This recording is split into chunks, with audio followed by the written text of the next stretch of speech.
O documento Jovem Pan começa agora e nós vamos tentar explicar o que aconteceu durante o acidente que vitimou a cantora Marília Mendonça. Uma semana depois, as autoridades tentam descobrir como as 5 pessoas morreram nessa aeronave. Marília Mendonça, o piloto, o copiloto, o produtor artístico e o tio dela.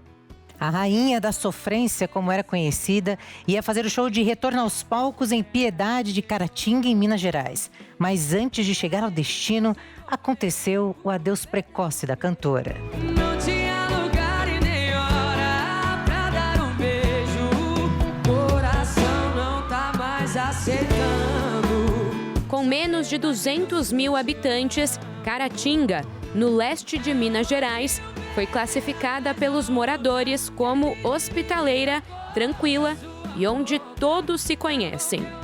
Retomar a agenda de shows com a apresentação de Marília Mendonça, uma das maiores vozes da música brasileira, foi motivo de orgulho para a cidade do Vale do Rio Doce. Já tá ficando chato. A encheção de saco, prepara que eu já tô me preparando. A sexta-feira tinha tudo para ser um respiro de alívio. Depois de quase 2 anos de pandemia, tomou rumos diferentes. O que cada morador de Caratinga estava fazendo naquela tarde de 5 de novembro vai ficar marcado para sempre na memória. Eu estava em casa na hora que ele bateu na rede lá. Eu escutei o estrondo. Aí eu olhei para a rede e ele estava girando, rodando. Aí ele foi até no rumo da minha casa. Aí ele embicou para cá. Quando ele embicou, já embicou mergulhando também. Quando ele viu que ia cair, ele liberou o combustível. Aí depois um perito lá até me falou que ele liberou para não pegar fogo. Eu preciso da cerveja. Lorena Soares estava organizando a ida dos filhos para a casa dos avós, que cuidariam das crianças para que ela aproveitasse o show com o marido. Foi ele quem avisou que um avião tinha caído e, mais tarde, que a ídola, Marília Mendonça, estava a bordo. Cantora há 19 anos, Lorena descreveu a goiana como um divisor de águas na carreira dela. Eu estou ainda, acima do peso e eu tinha muita dificuldade de ter espaço para mim, pelo meu padrão, Infelizmente, a gente realmente tem sim um preconceito com as pessoas gordas e quando ela chegou, ela revolucionou isso, sabe? E eu tive a oportunidade de estar com ela no show, tirei uma foto com ela e falei disso para ela. Falei assim, Marília, muito obrigada por você ter aparecido na minha vida, porque assim, depois que você veio, as pessoas começaram a enxergar o profissional, não o físico da pessoa. Ainda estou tentando me conformar, porque assim, é muito inacreditável. E para gente que é da cidade, foi um baque muito maior, sabe? Por ter sido aqui. Eu ainda assim, eu não sei como vai ser daqui para frente. A gente tem que conviver, infelizmente, com a realidade. E eu quero, enquanto profissional da música, enquanto mulher, levar o nome dela onde quer que eu vá. O seu prêmio que não vale nada, estou te entregando. Pus as malas lá fora e ele ainda saiu chorando. Os dias que se antecederam ao acidente foram de festa em Caratinga. As lojas fizeram ações especiais. A população já comentava sobre as expectativas do show e da segunda visita de Marília Mendonça à cidade. O consultor de moda, Jefferson Ramos, que trabalhou na divulgação, tinha programado um encontro com os amigos antes do show e esperava a oportunidade de conhecer Marília. A agitação deu lugar ao vazio. Amanheceu todo mundo agitado, eufórico. Até que a gente ficou sabendo da notícia que haviam caído um avião na cachoeira lá, cidade pequena, artista famosa, E aí, foi surgindo as fake news. Foram fake news falando que não era Marília, que ela não estaria ali, que ela teria vindo com a equipe e seriam outras pessoas. Aí veio um vazio, até que saiu a notícia real, assim. Não teve nenhum sobrevivente do acidente. a cidade foi no chão. Ficou muito triste, assim, foi um vazio tão grande. A rua ficou vazia, todo mundo triste. Não tinha nenhuma pessoa que tinha um semblante, tipo assim, que não fosse de tristeza, de choque, né? Foi muito triste mesmo. Foi muito impactante. Poucos metros quadrados virou um labirinto. Você virou saudade aqui dentro de casa. Se eu te chamo... O primeiro show de Marília Mendonça, desde o início da pandemia, também marcaria a volta do Parque das Exposições, espaço que costuma receber centenas de fãs da região. O público esperado era de cerca de 8.000 pessoas, sendo que 6.000 ingressos já tinham sido vendidos antecipadamente. O empresário Joesman Domingues e os amigos garantiram a entrada logo no primeiro lote. O ingresso, comprado com tanta antecedência, agora vai ficar guardado. Quando uma cantora famosa, né, ou qualquer outro artista famoso que vem à nossa cidade, é um orgulho para nós, né? Recebê-los aqui e é um orgulho. E a gente, com certeza, toda a cidade ficou com muita tristeza e de luto, né? Por essa perda aí para o nosso país e para a música sertaneja. Quem eu quero não me quer, quem me quer não vou querer, ninguém vai sofrer sozinho, todo mundo vai sofrer. A gente está ainda querendo não acreditar, né? Que isso tudo aconteceu e que,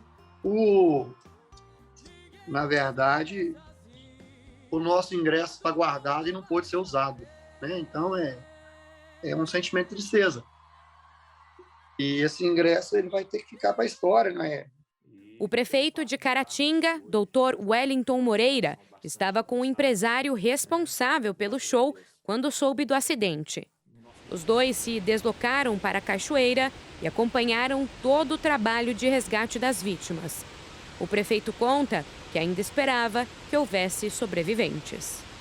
A gente, na verdade, recebeu essa notícia com muito pesar, muita tristeza e ainda com a expectativa de, ao chegar no local, por verificar que o corpo da aeronave não tinha danificado muito, a expectativa era de que realmente pudesse ter sobreviventes ou todos sobreviventes. A expectativa era de um dia totalmente diferente, uma noite totalmente diferente, uma noite de alegria, de comemorações, né, de choros, em razão de se gostar muito dela, mas são coisas das quais nós não conseguimos fugir. No começo eu entendia, mas era só cama, não tinha amor.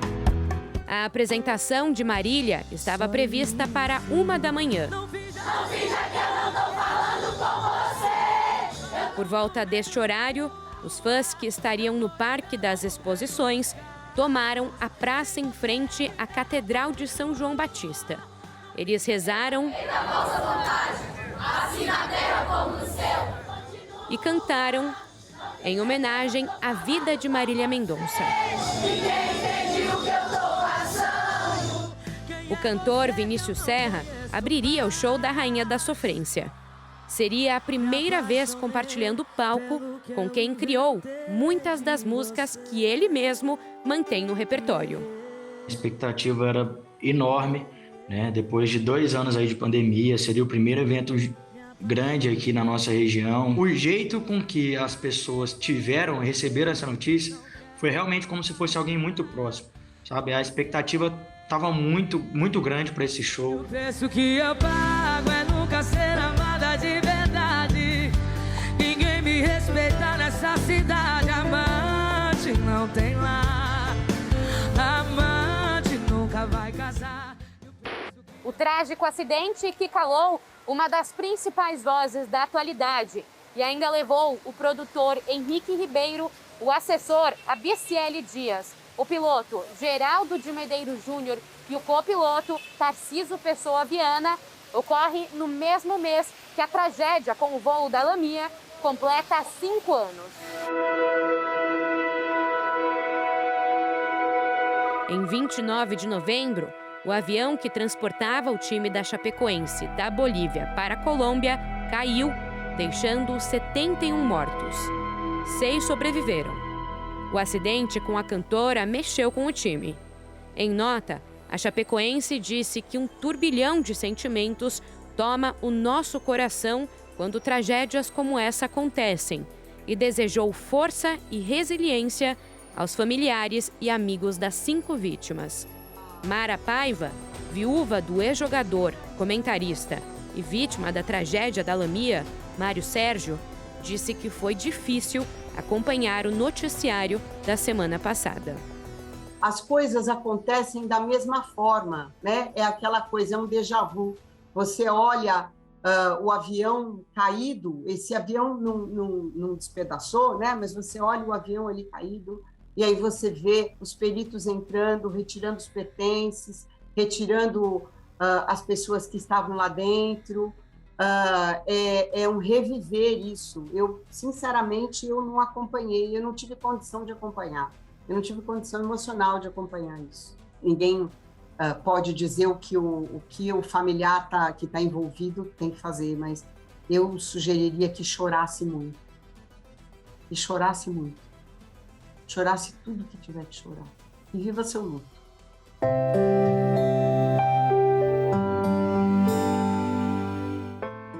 De um lado, um time de cidade pequena que viajou para disputar a final da Copa Sul-Americana, podendo chegar ao topo da categoria. Do outro, uma cantora de origem humilde e também de uma cidade pequena, no auge do sucesso, que embarcou num bimotor para retomar o que mais gostava de fazer. Em todos os cantos, familiares, amigos e fãs que vão chorar para sempre. A dor não passa. A dor não passa. Ela muda de cor. Está sendo um aprendizado. Está sendo, acho que a missão. Eu me emociono. Está sendo a missão mais difícil que eu já encontrei na minha vida. Mas eu acho que viver é isso, né? Como diz Guimarães Rosa. Viver é muito perigoso. Que a vida quer da gente é coragem, né? Não finja que eu não tô falando com você. Eu tô parado no meio da rua. Eu tô entrando no meio dos carros. Sem você a vida não continua. A morte da cantora e compositora Marília Mendonça, além do choque natural, fez todo o Brasil lembrar de outra trágica morte no meio musical.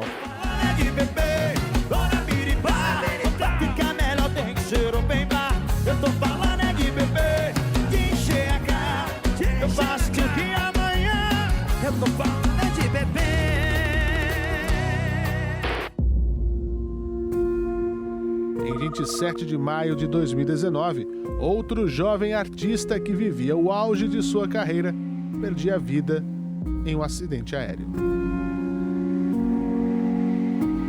Naquela data, José Gabriel de Souza Diniz, ou simplesmente Gabriel Diniz, seguia para Maceió, Alagoas, para se encontrar com os pais e comemorar o aniversário da namorada.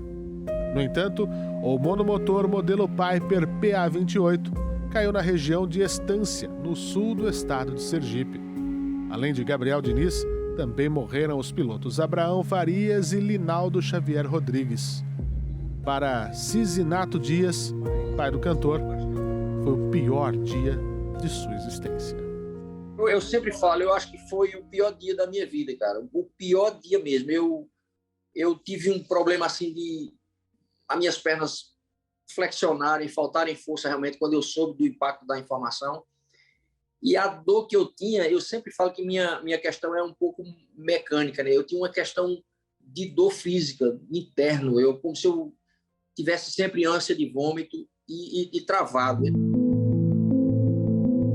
E as semelhanças entre os dois acidentes, o de Marília e o de Gabriel, são muitas. 2 anos e meio depois da perda do sertanejo, o pai de Gabriel faz essa observação.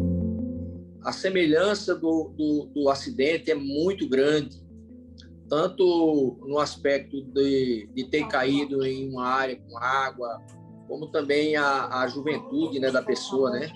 Ela é muito jovem, o Gabriel foi muito jovem também. Então termina a gente sentindo bastante, sabe? Demais mesmo.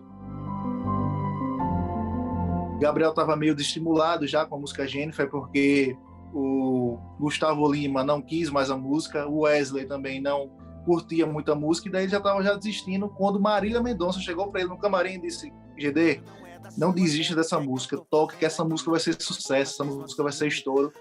E isso marcou muito. Assim que houve esse acidente dela, eu lembrei disso na hora. O nome dela é Jennifer, eu encontrei ela no Tinder, não é minha namorada, mas poderia ser. Na internet, outras semelhanças não passaram em branco. Muitas pessoas encontraram pontos de convergência nas roupas dos artistas, instantes antes de morrerem. Marília Mendonça embarcou no avião vestindo um conjunto com padronagem quadriculada. Gabriel Diniz, pouco antes de morrer, também usou as redes sociais e usava um chapéu com estampa bastante parecida. Para os internautas, uma mensagem pode estar traduzida nisso. Assim como em uma corrida, que a bandeira quadriculada mostra o fim, para eles a estampa poderia ter marcado a morte dos artistas, o fim de uma carreira. E as coincidências não param aí.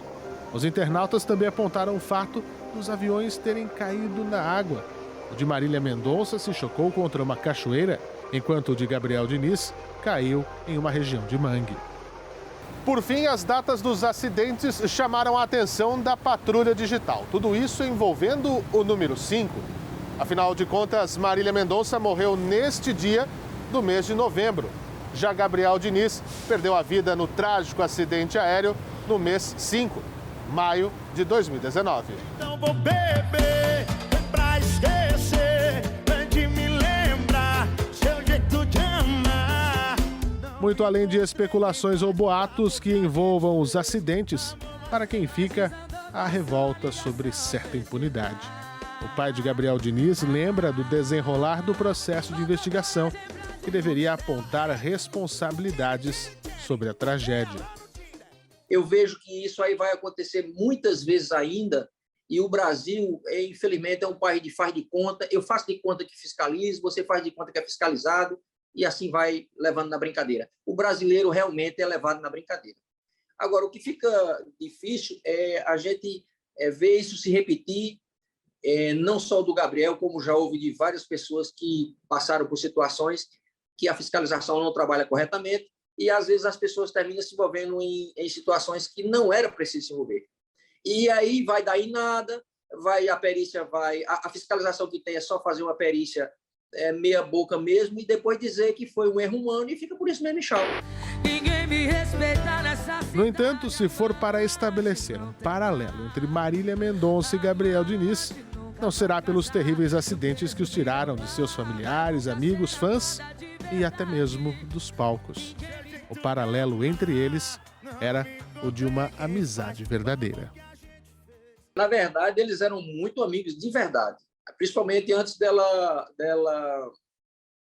estourar, como propriamente dito, né? Gabriel era muito amigo dela, ela sempre vivia aqui em João Pessoa, na Paraíba, e eles brincavam muito, saíam para as farras juntos, eram amigos até meio confidentes, vamos dizer assim.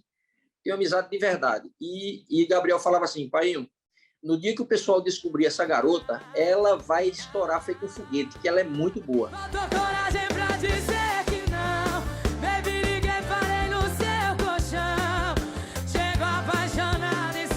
Eram apenas dois jovens conhecendo o mundo através daquilo que mais gostavam de fazer, cantar. O lance deles era de liberdade, um complementava o outro no sentido do que se pensava, né? Pensava-se diferente da música, buscava um formato diferente de fazer música, buscava um formato diferente de se relacionar com esse meio da música, com simplicidade, tentava não ser arrogante, porque às vezes você, quando cresce, você muda um pouco, você acha que é importante demais, que naturalmente isso acontece, o ser humano é propenso a isso, né? Mas a linha deles dois era sempre de lembrar das raízes, de onde veio, da humildade, ajudar as pessoas. Isso era um ponto comum entre eles. Não tinha lugar e nem hora pra dar um beijo. Coração não tá mais aceitando só metade do seu te amo. Através do canto,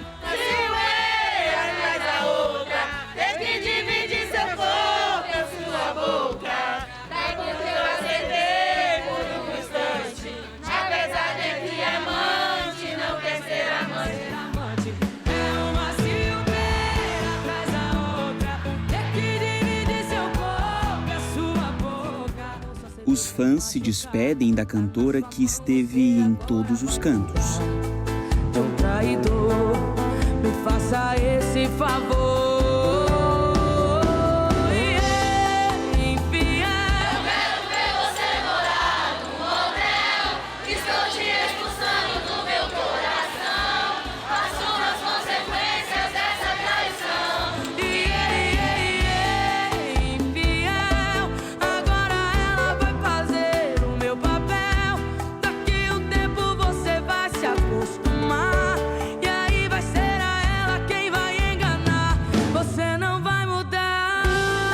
Ao invés de usar a voz, outras pessoas contemplam a ausência. O olhar distante representa uma fã em busca do seu ídolo. A Marília, ela fazia parte dos nossos movimentos, né? Na verdade, quando nós nos reuníamos, nós já chegávamos e falava assim, cadê a Marília, né? E alguém ia lá e colocava a música dela. E é isso que me faz perceber a importância que ela tem. Marília é amor. Faltou coragem pra dizer que não. Baby, liguei, parei no seu colchão. Chegou apaixonado e saiu arrependido. Amar por dois, a me dá prejuízo. Goiânia, 6 de novembro. Uma multidão se reúne na porta de um ginásio de esportes onde vai acontecer o velório de Marília Mendonça. Pessoas de diversos lugares do país dividindo o mesmo sentimento, o de ter perdido alguém próximo. Eu tô de luto real, como se eu tivesse perdido alguém da minha família. Esse psicólogo afirma que os laços criados pelo fã é realmente algo verdadeiro. Existe uma admiração que conectava os fãs da Marília Mendonça com o trabalho dela. É o sentido que estava na letra da música, era o sentido que estava no que ela significava para essa quebra de paradigma da mulher no sertanejo, para a mulher empoderada. É o que ela significava mediante as atitudes e os comportamentos delas com as pessoas. Essa ligação entre quem admira e quem é admirada, no caso de Marília Mendonça, está ligada diretamente às letras das canções que ela compôs. É que Marília colocou a mulher como protagonista de suas histórias. Isso num meio muito machista. A música sertaneja sempre foi dominada pelos homens. Marília Mendonça veio para mudar isso. Os fãs de Marília Mendonça não são só anônimos, famosos também. Amigos, admiradores. No interior do ginásio, Maiara e Maraísa, Henrique, Juliano e outros artistas não saíam de perto de Marília. A mãe da cantora, ao chegar no velório, precisou de apoio. Um dia antes da morte da filha, Dona Ruth havia feito aniversário e recebeu uma homenagem da cantora numa rede social. Seremos sempre nós, conectadas, entrelaçadas e fortes, juntas. Te amo, mãe, para sempre. A banda de Marília Mendonça chegou de Caratinga no meio da tarde daquele sábado. Foram mais de 800 quilômetros de viagem na volta do show, que não aconteceu. É um momento de extrema emoção, talvez o momento mais emocionante do velório aqui ao vivo da capital de Goiás. Noite traiçoeira, se a cruz pesada for, Jesus estará comigo. O mundo pode aprender. Por esse sentimento, boa parte dos integrantes da banda de Marília já havia passado. Muitos dos músicos trabalhavam com o Cristiano Araújo, cantor sertanejo que morreu num acidente automobilístico em 2015. Foi ela quem me ajudou a levantar quando eu caí. Foi ela quem jogou as minhas lágrimas, me fez sorrir. Ela me aceitou do jeito que eu sou, e é com ela que eu estou. Assim como Marília Mendonça, Cristiano estava na melhor fase da carreira. O cantor tinha 29 anos. Alana Coelho, a namorada, que tinha 19, também morreu. O acidente foi na BR-153 entre Morrinhos e Pontalina, em Goiás. O cantor voltava para casa, na cidade de Itumbiara, depois de shows na Bahia. Henrique, produtor da Marília, que foi uma das 5 vítimas do acidente, também trabalhava com Cristiano Araújo. Dizem que mais difícil que alcançar o sucesso é permanecer nele. Marília Mendonça conseguiu esse feito. E ela estava muito satisfeita em retomar os shows depois de uma parada por conta da pandemia. Para o ano que vem já tinha uma turnê com a dupla Maiara e Maraísa marcada. Patroas era mais que um projeto. As 3 eram amigas de verdade. No velório, as amigas estavam sempre ali, amparando e sendo amparadas por abraços. No cortejo até o cemitério, elas estavam em cima do caminhão dos bombeiros, ao lado do caixão.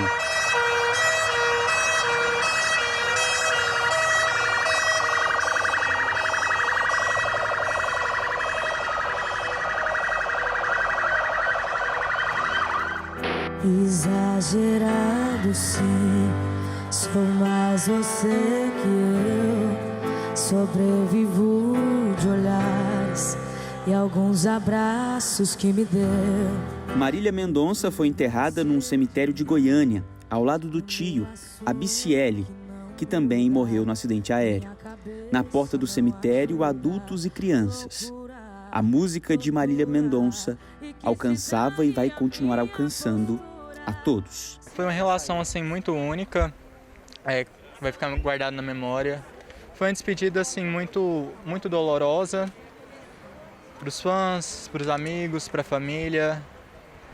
A despedida no velório foi muito doída para mim. Não finja que eu não tô falando com você. Eu tô parado no meio da rua. Eu tô entrando no meio dos carros. Sem você a vida não continua. Eles foram os primeiros a entrar na área reservada ao velório, o Goiânia Arena Park. Tem muita gente atropelando todo mundo.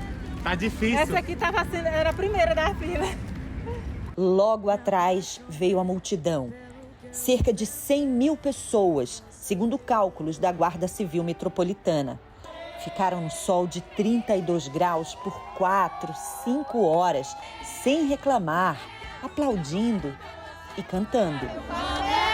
Responsável do meu coração, assuma as consequências dessa traição. Infiel, agora ela vai fazer o meu papel. Daqui um tempo você vai se acostumar, e aí vai ser a ela quem vai enganar. Você não vai mudar. O caminho até o corpo de Marília Mendonça era curto. A passagem bem rápida.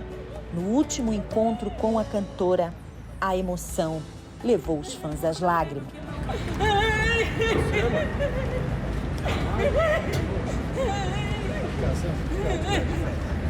Quanto tempo você era fã da Marília? Desde sempre, desde a primeira música, do primeiro tudo. Gente, eu sinto como se eu tivesse perdido uma irmã. É um sentimento muito triste, é desesperador. E ela estava em bom lugar. Sofia não aguentava ficar de pé. Desde a hora que soube do acidente, não comeu, não dormiu. Pediu ao pai para ir ao velório e se despedir. Ela não dormiu, não se alimentou por causa dela. Quando recebeu a notícia, ela abaixou no chão e começou a chorar. Para os fãs, ainda não era o fim. Eles saíam dessa área para continuar do lado de fora, em vigília. Pais, mães, filhos, amigos, desconhecidos, juntos tocavam todo o repertório que Marília criou ao longo da vida. Me faça esse favor, infiel, eu quero ver você morar num hotel. Estou te expulsando do meu coração. Assuma as consequências dessa traição. Infiel, agora ela vai fazer o meu papel. Daqui um tempo você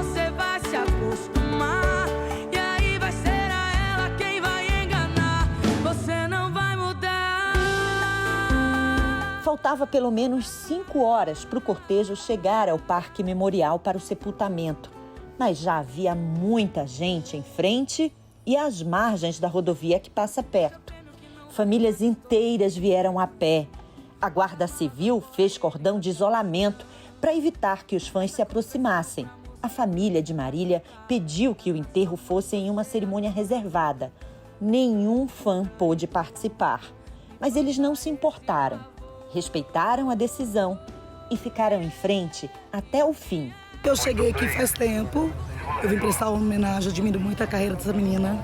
Tem dado a minha filha, né? Eu sou de Natal, por exemplo. E quando eu fiquei sabendo dessa tragédia, a gente não fez nem de esforço para vir aqui ver. Tá eu e minha família todinha ali. Tô de volta, Pai. Obrigada por tão grande amor. Recebendo quem te abandonou. O cortejo chegou e, como se a história chegasse ao fim, todos foram às lágrimas. Lá dentro, os familiares e amigos. Do lado de fora, silêncio. 1 hora depois, sai a equipe de Marília. Todos são aplaudidos.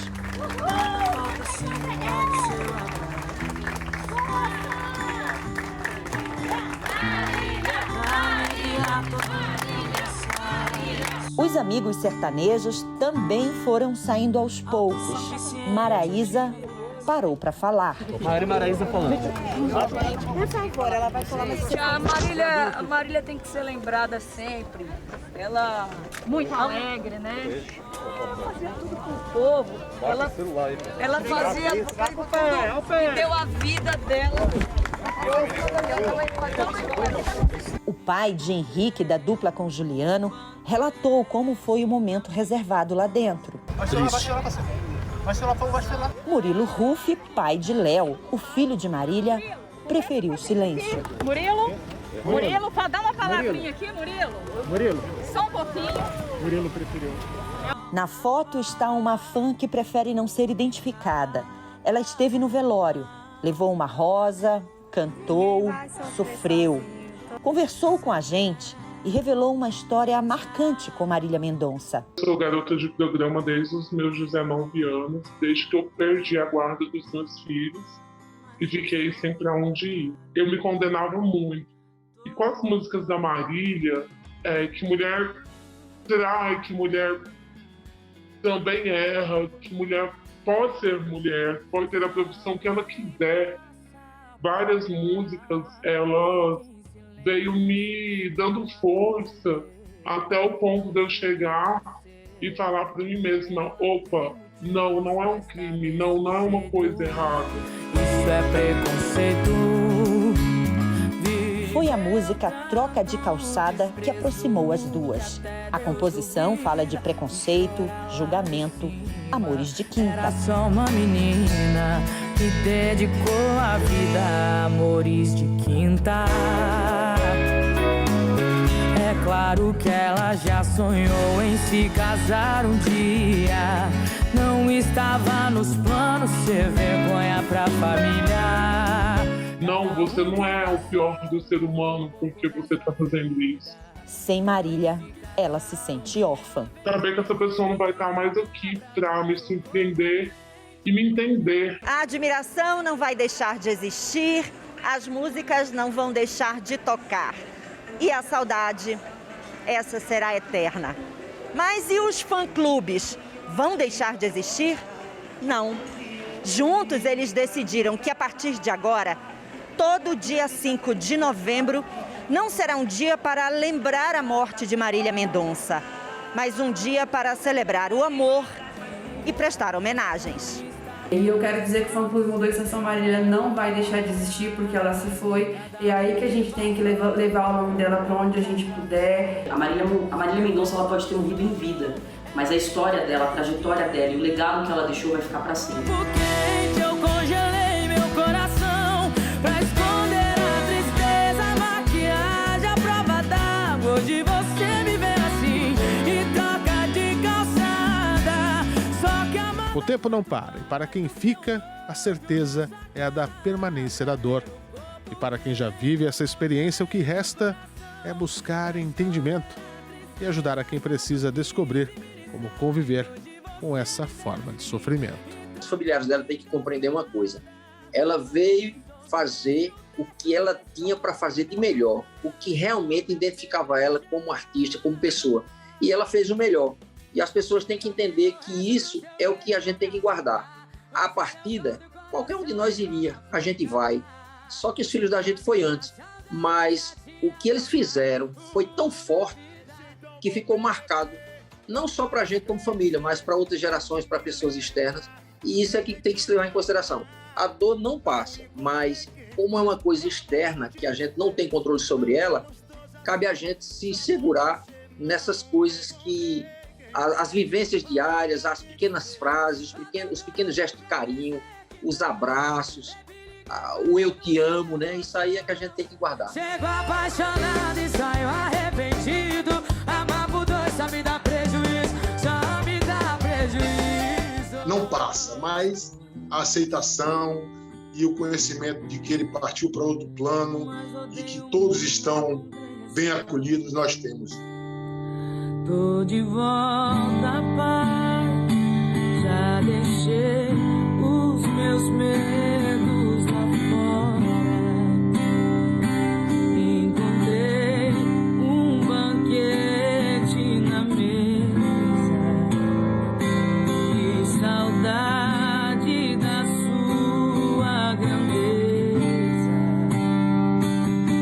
Ai, ai. Agora o documento Jovem Pan vai mostrar a triste realidade da cidade mais atingida por chumbo no mundo. Nós estamos falando de Santo Amaro da Purificação, na Bahia. O município está contaminado com metal pesado. A extração de chumbo aconteceu por mais de 30 anos na pequena cidade do Recôncavo Baiano. A antiga mineradora que atuou na cidade, quando fechou as portas, deixou para trás quase 500 mil toneladas de material contaminado. A contaminação existe, todo mundo dá chumbo aqui em casa. Dores abdominal, tórax, braços, perna, os dedos ficam duros. Na hora que eu preciso, eu pego com a outra mão para desentortar o dedo. Me arrependi muito de ter trabalhado nela. Fui enganado, porque não sabia que ela prejudicava tanto.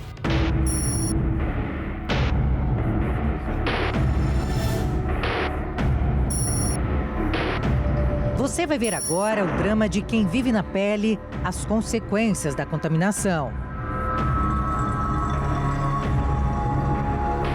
Pessoas vítimas da extração do chumbo, doenças e mortes que assolam a pequena cidade de Santo Amaro da Purificação, no Recôncavo Baiano, a 80 quilômetros de Salvador.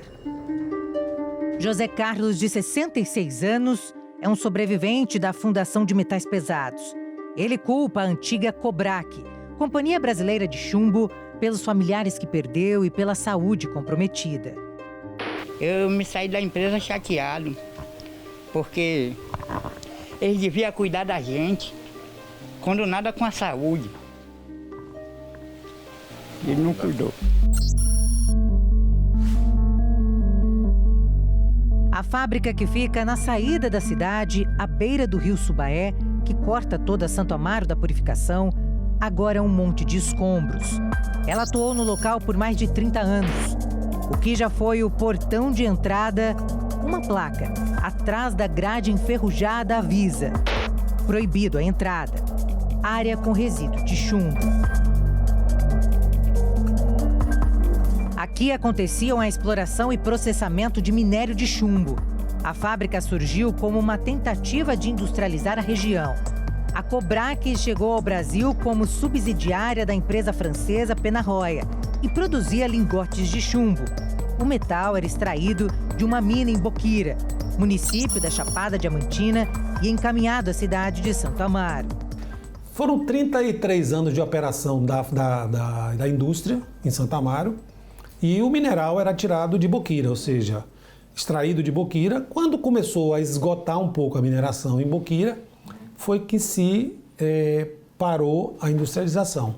Talvez por questões econômicas, talvez por questões outras, mas Também houve uma pressão maior da sociedade, entendeu? Do Ministério Público. Em 1975, um estudo da Universidade Federal da Bahia mostrou as primeiras evidências de contaminação nas águas do Rio Subaé. Em 1980, um novo relatório constatou que 96% das crianças morando a menos de 900 metros da chaminé da companhia apresentavam níveis de chumbo e cádmio no sangue, acima do limite de toxicidade. Começava um caminho sem volta para as vítimas do minério. Mais de 2.500 pessoas trabalharam na fábrica, que em 1989 passou a ter capital 100% nacional e mudou o nome para Plumbum Mineradora. Em 1993, ela fechou as portas às pressas, deixando para trás um depósito de escória, resíduo venenoso, com quase 500 mil toneladas de material contaminado. Resíduos que contaminaram ainda mais a pequena cidade. Da instalação da fábrica até agora, só se vê as consequências da mineração. São vidas perdidas e a realidade triste de muitas famílias. Que essa doença prejudicou a minha família, que eu levava a farda para lavar, e a minha família tudo deu chumbo. Principalmente tem irmã falecida por causa do chumbo. A irmã do senhor que lavava o chumbo, a roupa do senhor? Lavar, minha irmã, minha tia. E meu pai morava de junto também, morreu também por causa do chumbo. Um verdadeiro rastro de chumbo na vida dos moradores. A permanência da mineradora na cidade causou a continuidade do processo de degradação ambiental e contribuiu para que a água, o solo, assim como a população local, fossem contaminadas por chumbo e cádmio. Cerca de 7 mil pessoas viviam nessa região.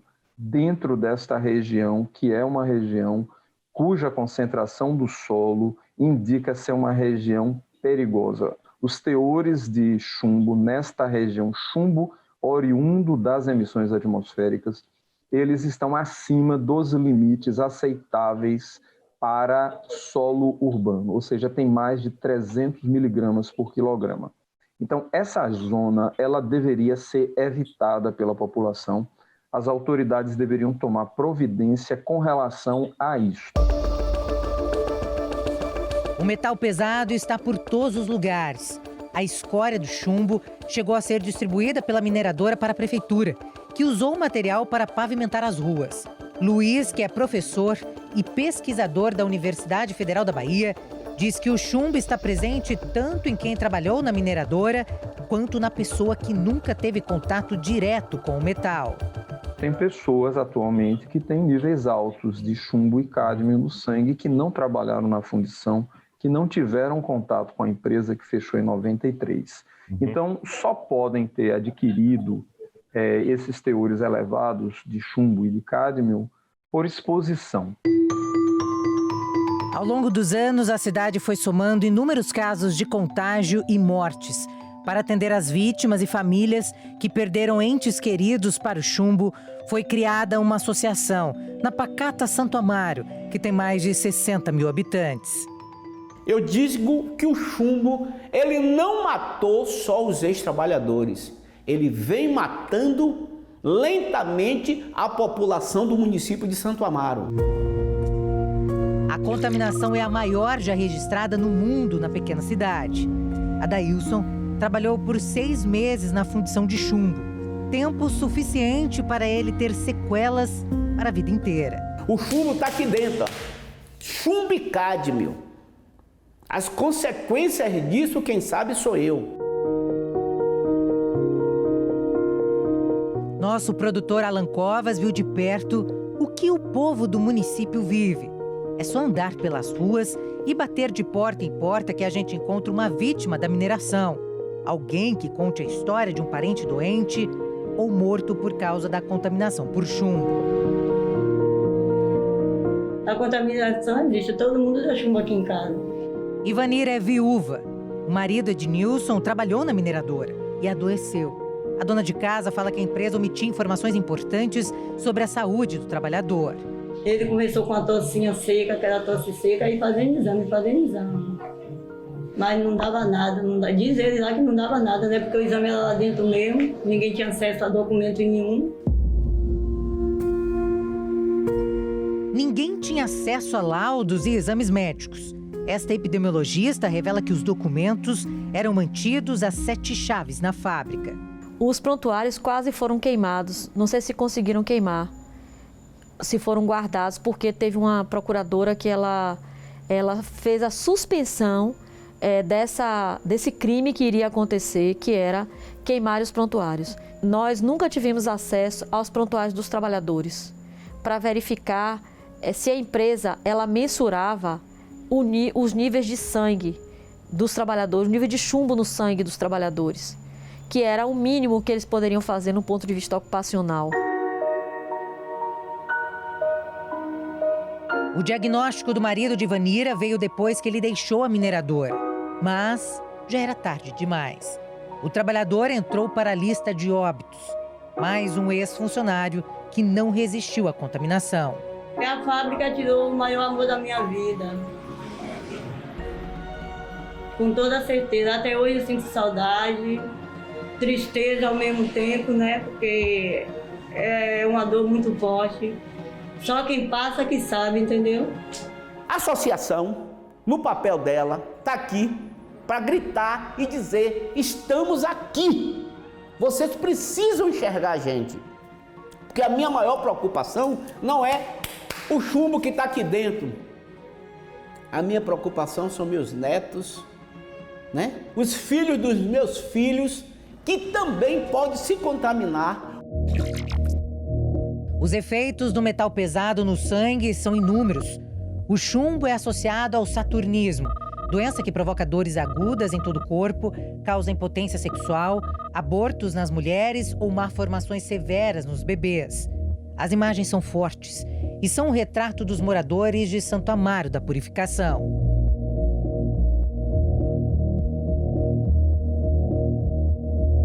Esses metais, eles se depositam em várias partes do organismo. Como metais pesados, eles não são metabolizados adequadamente pelo organismo e eles se depositam nos ossos, em vários órgãos, causando diversas patologias. Os trabalhadores tinham contato intenso com o chumbo e a proteção era mínima. Os equipamentos de segurança não aguentavam a exposição ao metal pesado. As borras de chumbo voavam tudo na gente, rapaz. A gente caçava de bota na mesma coisa, estava derretendo. Era muito quente o lugar. Além das botas, o uniforme usado pelos funcionários, uma espécie de macacão, era lavado em casa, o que colocava em risco a saúde do restante da família. Ele chegava muito sujo mesmo, ele chegava, o rosto cheio de pó, a roupa cheia de pó, que dava trabalho até para limpar. Mais de 1.000 trabalhadores morreram e outras milhares de pessoas convivem com sequelas insuportáveis causadas pelo chumbo.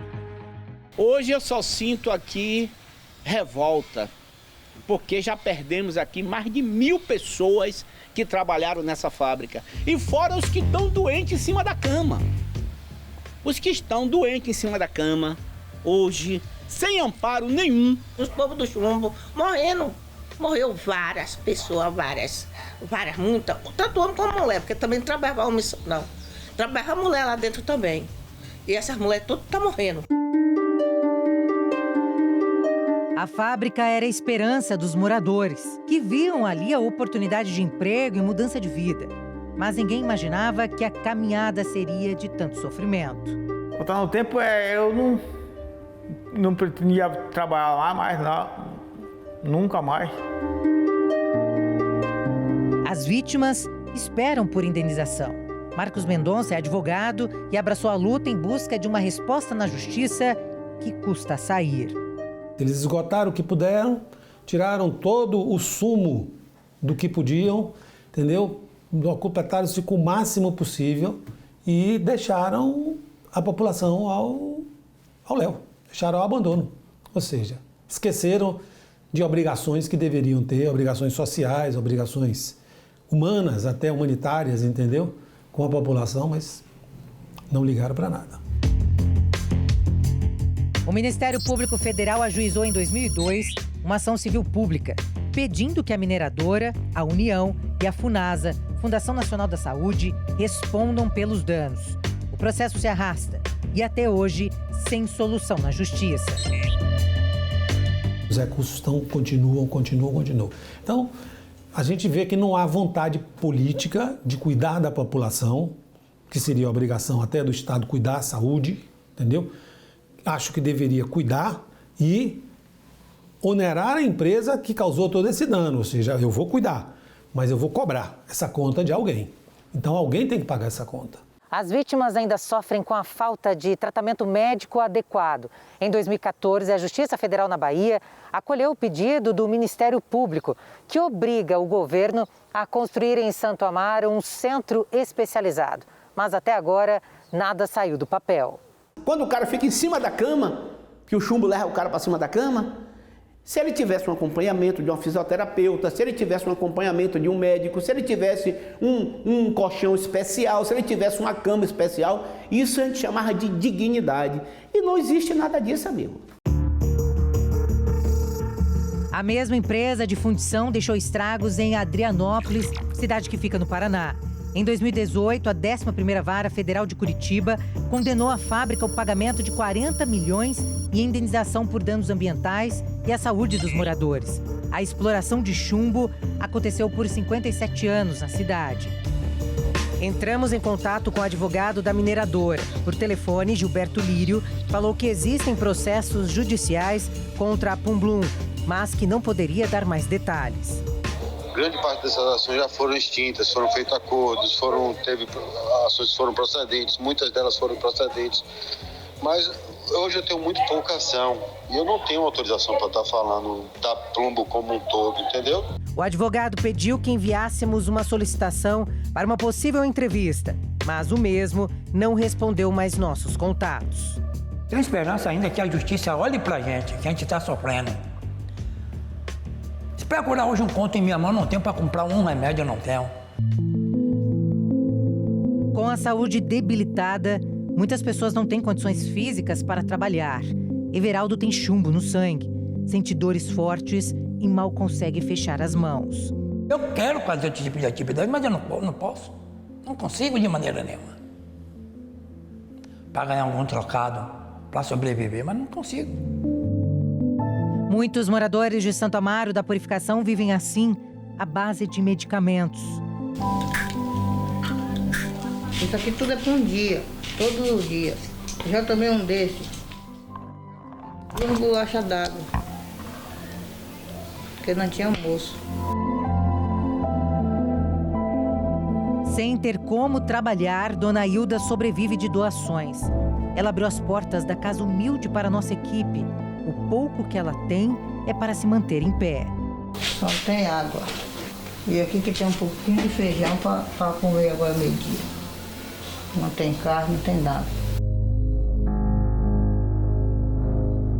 Mortes e mais mortes. Estudos e comprovações científicas que colocam Santo Amaro no topo da contaminação por chumbo. Mas, até agora, nenhuma solução para os moradores que vivem à sombra de um pesadelo que nunca teve fim. Essa contaminação ela é uma contaminação que eu digo que ela é invisível.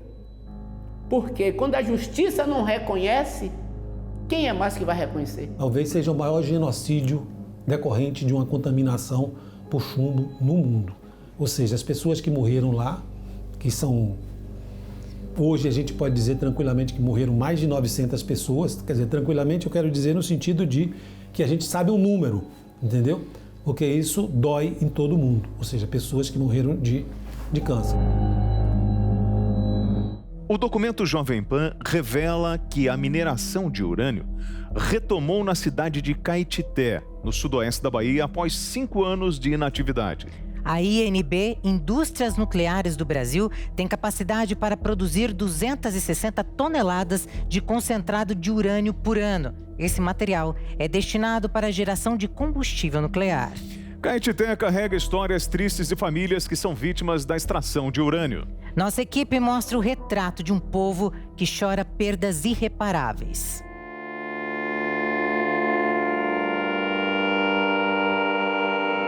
O povo santo-amarenses não luta sozinho contra os prejuízos da mineração. A 570 quilômetros está a cidade de Caetité, no semiárido da Bahia. O município abriga a Unidade Federal de Beneficiamento e Mineração de Urânio, que ocupa uma área de 1.700 hectares. A reserva tem 99 mil toneladas de urânio, material radioativo que deixa os moradores com medo do ar e da única água disponível para beber. Não tem nem explicação o medo da gente, mas fazer o quê, né? Recorrer a quem?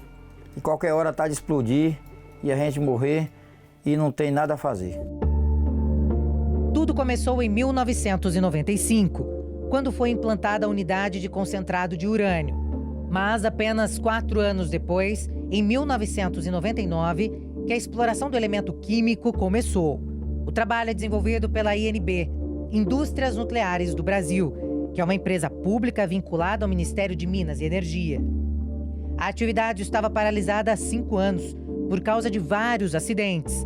De 2009 a 2019, ocorreram vazamentos de licor de urânio, ácido sulfúrico e derramamento de pó de urânio, causando contaminação dos trabalhadores da unidade e do meio ambiente. Em 2020, o governo federal autorizou a reativação da INB.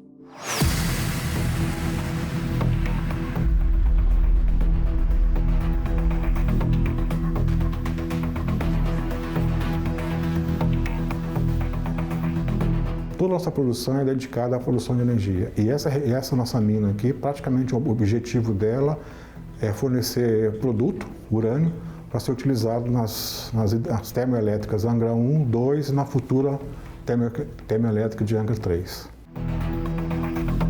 O superintendente de produção da INB fala da retomada dos trabalhos e dos benefícios da indústria para os moradores. Esse ano, eventualmente, em função da retomada, nós estamos programados para produzir 120 toneladas. Qual que é o faturamento da produção de urânio? O nosso faturamento total, a preços de hoje, em torno de 78 milhões de reais por ano. Benefícios que quem vive aqui diz não ter. Seu Zezito fala que as promessas nunca foram cumpridas.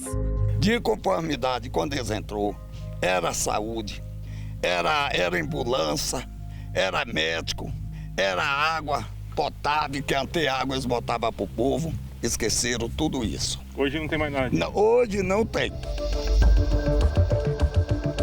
A indústria tem capacidade para produzir 260 toneladas de concentrado de urânio por ano.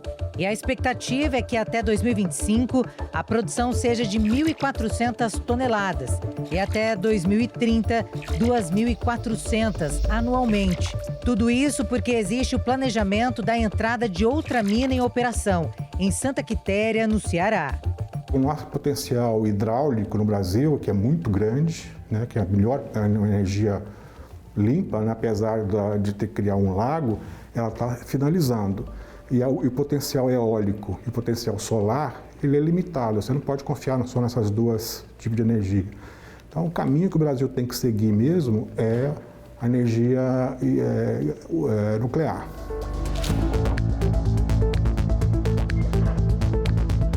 Após a extração, o urânio é processado e transformado em yellow cake, um pó amarelo mais fácil de ser transportado. O urânio é um energético muito mais poderoso do que o petróleo, como explica o gerente de operações da INB. Extrai esse urânio através de processos químicos e lá na saída a gente consegue concentrar esses ppms, essas partes por milhão de urânio na rocha, em tambores. O Brasil ocupa o 9º lugar no ranking de maiores reservas de urânio no mundo, ficando atrás da Austrália, Cazaquistão, Canadá, Rússia, Namíbia, África do Sul, China e Níger. O Brasil é um dos 5 países do mundo que domina o processo do combustível nuclear, desde a sua mineração até o seu uso pacífico, né, para geração de energia elétrica. Então, o Brasil é um dos 5 países. A volta da atividade resgatou uma memória triste para quem mora em Caetité e região. O que estava adormecido voltou a atormentar a cidade. A nuvem de poeira que se alastra vem carregada de estragos ambientais e sociais. Agora mesmo eu estava na minha casa, deu uma bomba lá naquele mundo. O tufo de poeira subiu. Eu saí na porta e ainda falei, vamos morrer antes do dia. Porque aquela poluição, ela sobe no ar, ela senta onde? Ela senta aqui de nossa comunidade, entendeu? Na nossa comunidade. É dentro da água, é dentro do prato de comer, porque o lavrador tá trabalhando ali, aqui chega na marmita, ele senta, tá comendo, dá um estrondo lá, aquela poluição vem, pode cair dentro do prato.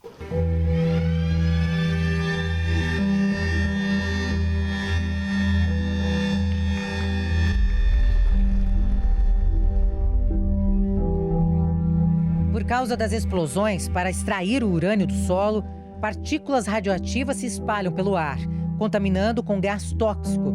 A poeira decorrente da mineração do urânio, ela, além de conter sílica, que é outro produto cancerígeno, né, ela contém o radônio, o gás radônio, que é um importante cancerígeno relacionado ao câncer de pulmão. O médico e professor da Universidade Federal da Bahia fala que a atuação da ANP é marcada por denúncias e processos em relação a sequelas irreparáveis. Que se trata de radioatividade, cujos efeitos irão permanecer por milênios lá na região.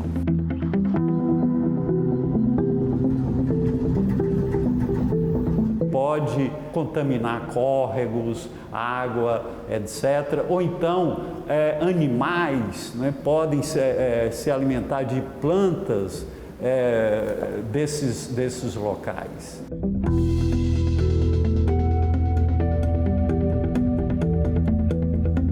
Nossa equipe esteve na indústria. E segundo a supervisora de proteção radiológica da ANB, o gás não oferece impactos para a sociedade. É pouco e, se você percebe, ela sobe vários degraus ali na atmosfera e ela acaba se dispersando, certo? Então, aí vai envolver outro programa, que é o programa de monitoração radiológica ambiental. Porque o que nós fazemos na ANB? Nós monitoramos essa fonte, que é a geração de poeira, aqui nos locais onde tem as fontes de radiação, e a gente monitora as comunidades circunvizinhas também. Então a gente sabe o que está saindo e sabe como que está nas comunidades ao redor aqui da empresa. E com isso a gente consegue provar todo ano, por relatórios para os órgãos fiscalizadores, que não há geração de impacto na comunidade devido à poeira ou qualquer outro efluente que vem da INB. Mesmo com o uso de EPIs, os funcionários têm contato direto com a poeira venenosa. O gerente de produção da INB afirma que existe perigo, mas garante a segurança dos funcionários. A poeira, ela, como qualquer poeira de mineração, ela é prejudicial sim, né, ao ser humano. Por isso que a gente utiliza todos os EPIs conforme a orientação do setor específico. Este homem é um ex-funcionário da INB. Ele prefere não mostrar o rosto e revela que a contaminação sempre existiu e que o sistema de trabalho na época era um descaso com os trabalhadores. A gente trabalhou lá no RPA, que era 90 dias, rua. Aquilo já não tinha direito a nada, era só contando o diazinho de serviço. Era mais prejuízo pra gente do que lucro, né? Devia uma segurança, eles mandaram a gente sumir lá no mato lá e ficar um dia desertado lá dentro dos matos para lá, sem fazer nada, porque para a segurança não ver a gente naquela situação que estava ali. Então isso pra gente, a gente poderia até dizer assim, não, mas eu ganhei o dia sem trabalhar. Mas ganhou não, perdeu. Perdeu porque aquilo ali é o seguinte, a gente trabalhando ali, num perigo daquela, a gente estava adquirindo muito mais condenação do que o que a gente estava recebendo. Dentro ou fora da empresa, os funcionários reclamam da conduta da INB. Este colaborador, e que faz parte do Sindicato dos Mineradores de Brumado e Microrregião, diz que a indústria nunca é clara em relação à segurança de todos. Um dos principais problemas hoje na INB é comunicação. clareza no que se refere aos quesitos principalmente de radioproteção. A gente sempre cobrou isso da empresa, não só para com a classe trabalhadora, mas também para com a população de Caetité, da cidade, do entorno da usina. Sempre foi muito solicitado isso. Infelizmente, a gente não consegue obter dados suficientes para ter como preciso e ter como conciso as informações que vêm da empresa. Já o ex-funcionário, que não tem a identidade revelada, lista ações irresponsáveis da INB na cidade. E uma delas é sobre a distribuição de água, que sempre foi um pesadelo para os moradores. Eles colocando água, dizendo que a água é de boa qualidade. A água, sim, ela tem qualidade, do poço, aqui no Pinga. Lá no poço ela tem uma boa qualidade. Mas depois que colocou num caminhão, que esse caminhão trabalha lá dentro da mina, pegando água contaminada, moendo os acessos, descarregou lá, vai cá pro poço, cá apanhar água e distribui nas comunidades. É o mesmo caminhão? O mesmo caminhão. O mesmo caminhão que eles trabalham dentro da mina é o que eles usam para encher? O mesmo. Hoje não, por causa que o exército tá abastecendo, né? Mas foi muitos anos eles fazendo isso.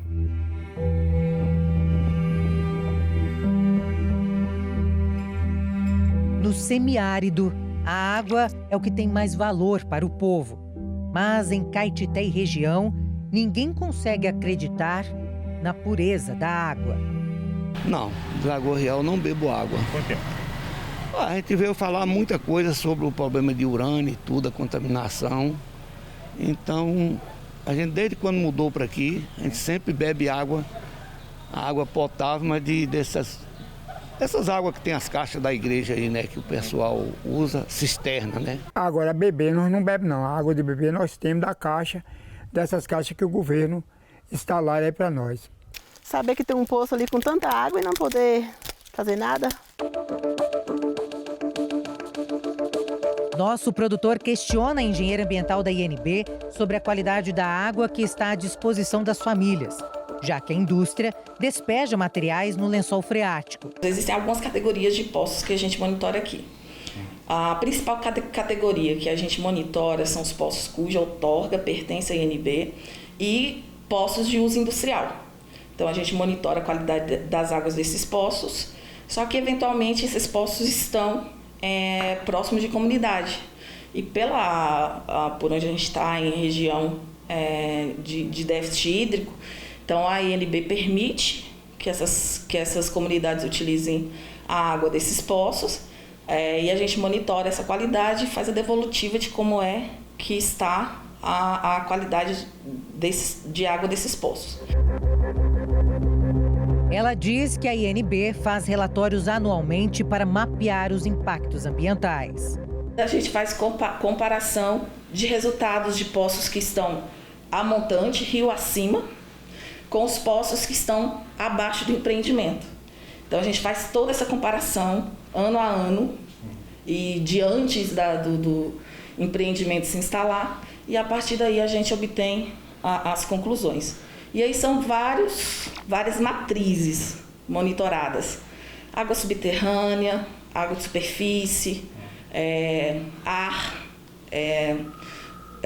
produtos agropecuários que são consumidos pelo pessoal, pela comunidade do entorno, a palma, mandioca, milho, radônia, alguns específicos de monitoração de radiação, né? O gás radônio, radiação gama. Nós aqui no Laboratório de Controle Ambiental recebemos das mais diversas amostras, sobretudo amostras aquosas, matrizes líquidas.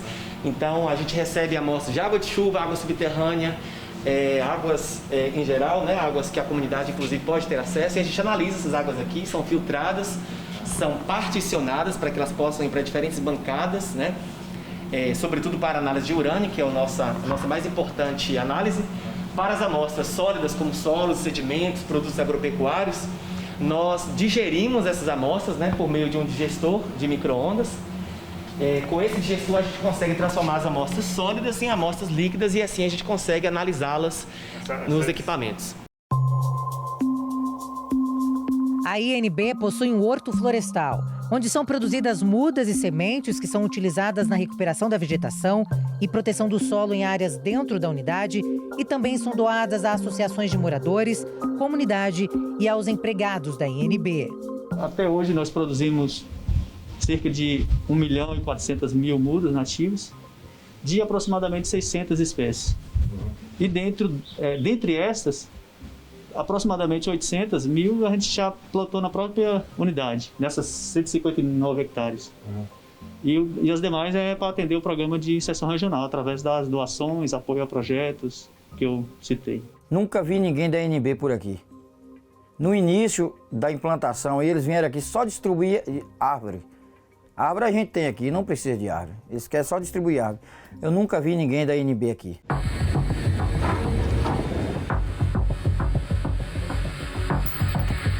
Reinaldo, assim como outros moradores, só soma perdas desde a chegada da INB. Eu vejo uma grande dificuldade dessa urânio aqui, porque nenhum benefício tem para nós aqui da nossa cidade de Lagoa Real.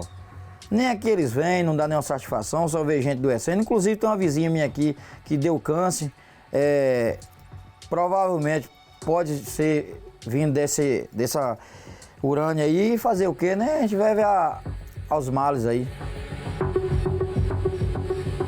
Gilmar, que representa os moradores, condena a INB. Diz que a indústria nunca foi transparente. A INB ela representa uma das maiores contradições do que existe em relação ao processo de mineração do Brasil, especificamente em relação à mineração de urânio. Então a INB ela falta clareza, ela falta transparência, né? E ela falta responsabilidade social e responsabilidade ambiental. Eles não assumem nada pelo povo dentro da comunidade. Emprego, está tudo desempregado, as comunidades, eles não lembram do povo. Eles, para entrar, foi um tip. E depois que eles apoiou, eles não olhou pela comunidade, né? Então, a comunidade é uma comunidade fraca, uma comunidade humilde, né? Lavrador, nasceu e criou aqui, e eles fez um compromisso, e nós confiou naquele compromisso que ele fez com nós, só que agora não está assumindo.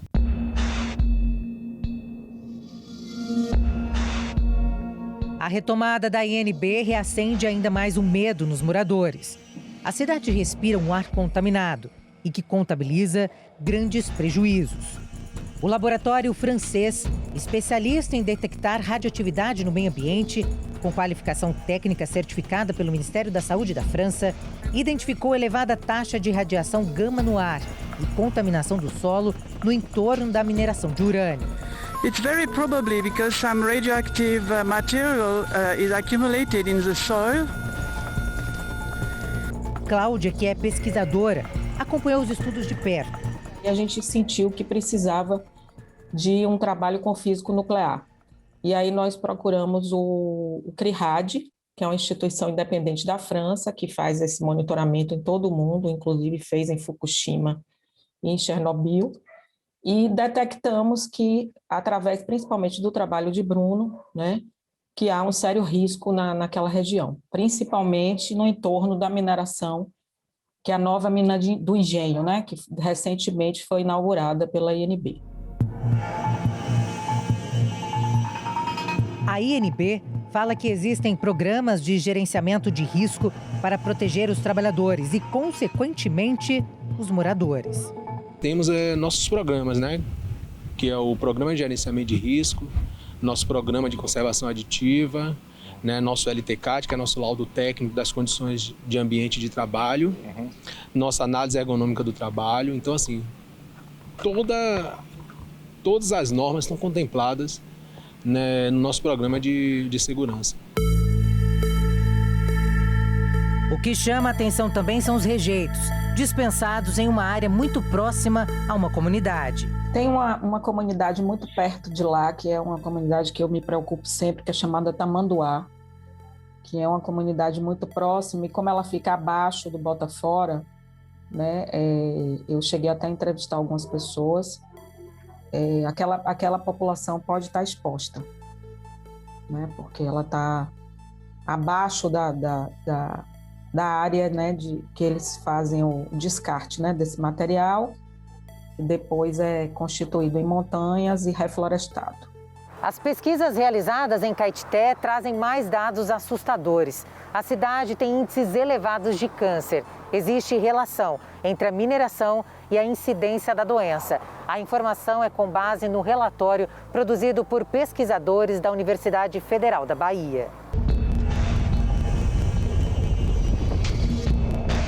Os estudos revelam que a cidade de Caetité, que tem mais de 51 mil habitantes, há anos convive com a doença.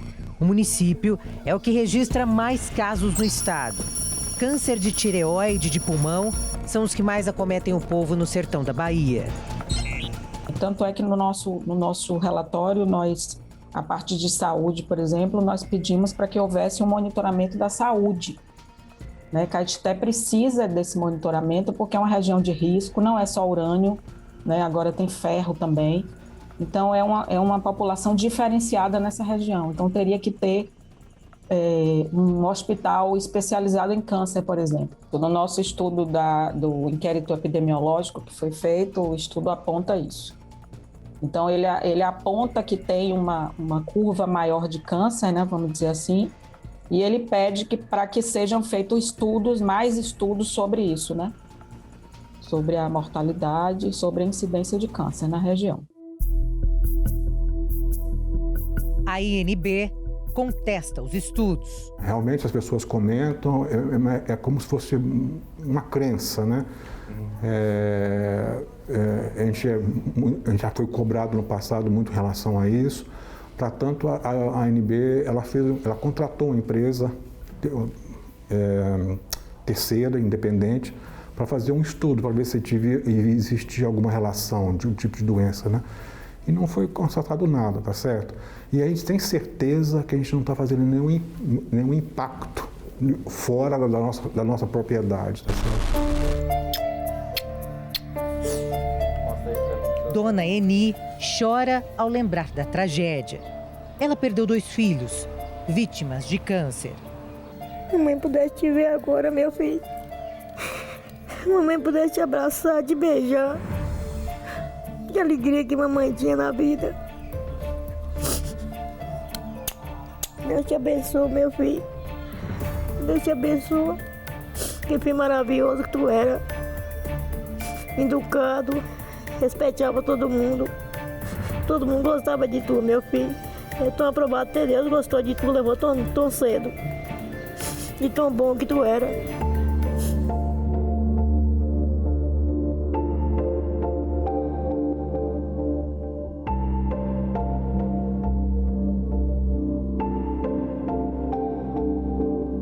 Que aqui ninguém morria de câncer.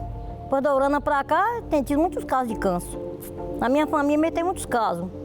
Perto aqui, tem uma menina que morreu também, que é prima carnal de câncer. Morreu uma prima ali de câncer. Uma irmã minha que morreu, o povo fala que não é, mas disse que era cirrose, que era o mesmo câncer, né? Morreu outra prima, morreu 2 primas minhas de câncer. Mora pertinho aqui, de câncer. Tudo mora aqui nesse... Tudo mora na região, morreu de câncer. Um tio meu ali foi de câncer. Ela não está sozinha nas estatísticas. Mais famílias compartilham da mesma dor. Inês descobriu que está com a doença. Há 2 meses fez a cirurgia para a retirada do tumor. Tem um tratamento pelo SUS, mas a gente sempre tem que gastar.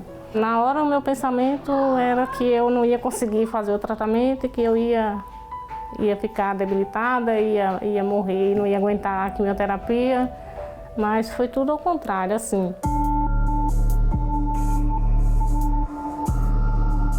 Vanessa também vive o luto. Ela relembra as perdas que sofreu. 2 irmãs tiveram câncer.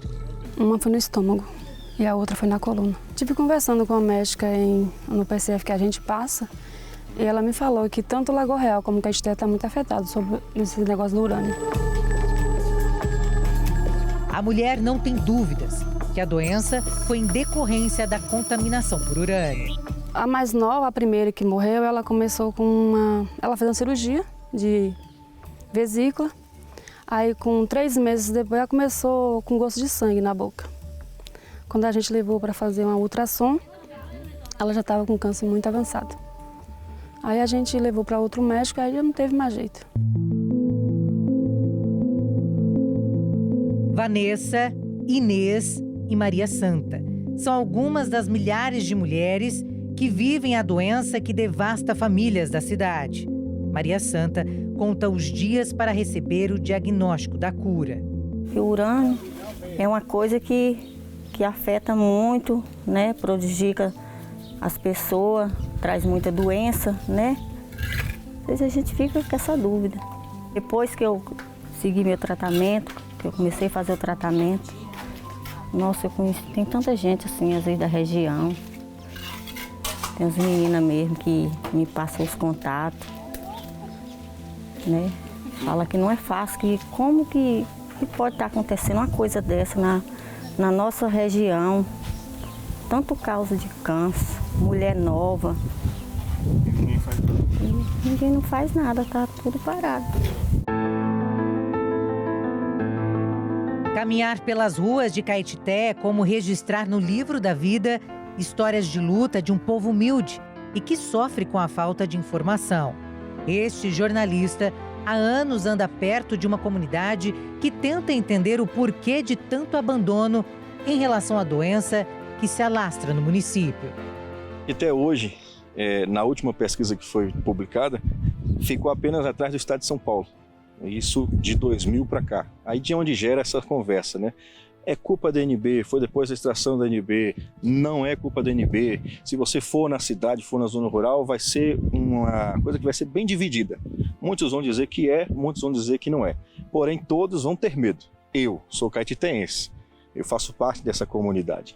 Eu sinto medo. Medo que vive por todos os lados.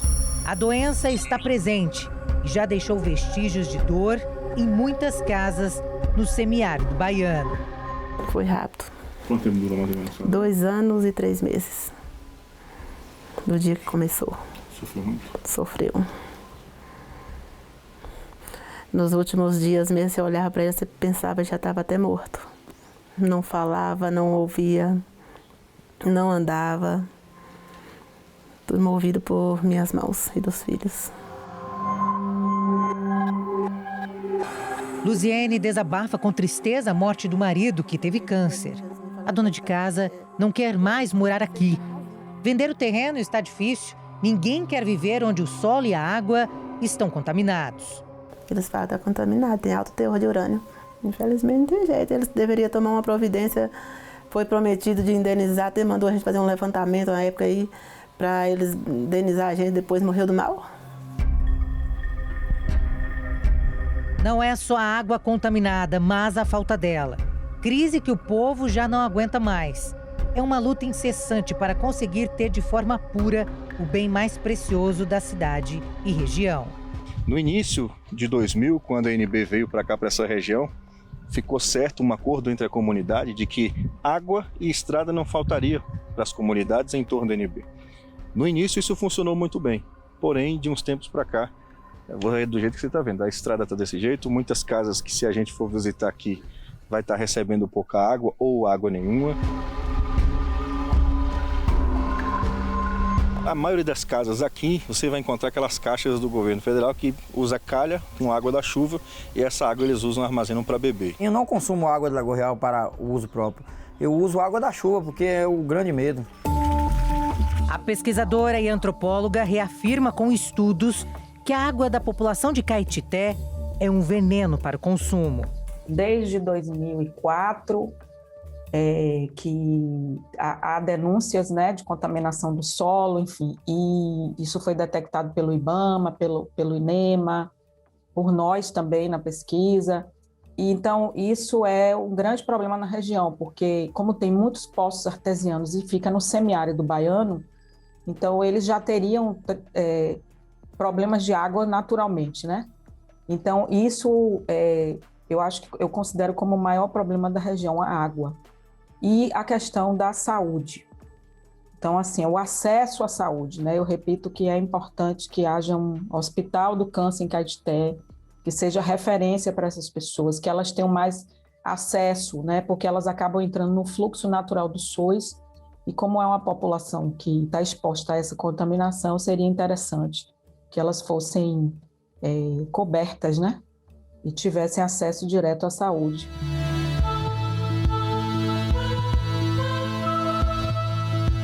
O conflito entre a mineração nacional e o povo do semiárido parece não ter fim. Se continuar com essa política do jeito que está, vai ser uma bomba relógio. Por quê? Porque você tem ali um empreendimento daquele porte, você tem o trabalho ali, você tem uma relação de trabalho ali, que ela é muito precária. Você tem situações de trabalhadores que estão ali, mas que eles saem ali para todo o redor e ele leva um pouco do que eles têm ali dentro, né? E você tem uma política de monitoramento que falta, você tem ali uma política de cuidado também, e proteção com o meio ambiente que falta, né? Então aquela região ela pode ser sim uma bomba relógio. Famílias que vivem à sombra da exploração de minério. Sem recursos, as vítimas sobrevivem à mercê de doenças, muitas vezes sem cura. O que se vê são as riquezas nacionais em meio a tragédias que não param de crescer. Porque tantas vidas se foram, tanto, como é que se diz, tanto descaso, tanta luta. Tanta luta, o tempo vai passando, é um processo em cima do outro, nada é resolvido. Nada é resolvido.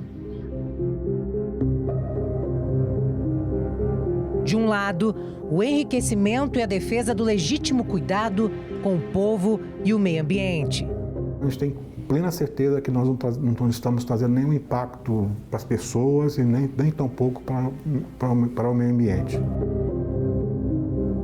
Do outro lado, o maior risco sofrido por uma população sem opção de escolha. Tenho medo é ficar em cima da cama, que nem muitos aí que se acabou aí, colega da gente. Cada tipo de homem quando você vai ver, desse tamanho, incluído em cima da cama. Hoje em dia eu tô assim, ó, toda inchada, disparo no coração, desmaio, entrei em depressão crônica, que tomei remédio, entrei em depressão crônica e tudo de ruim. Medo de morrer, deixar a família, deixar os filhos. Fazer o quê? Não tem para onde recorrer, não tem um hospital adequado para poder nos aparar. Nada, nada, nada.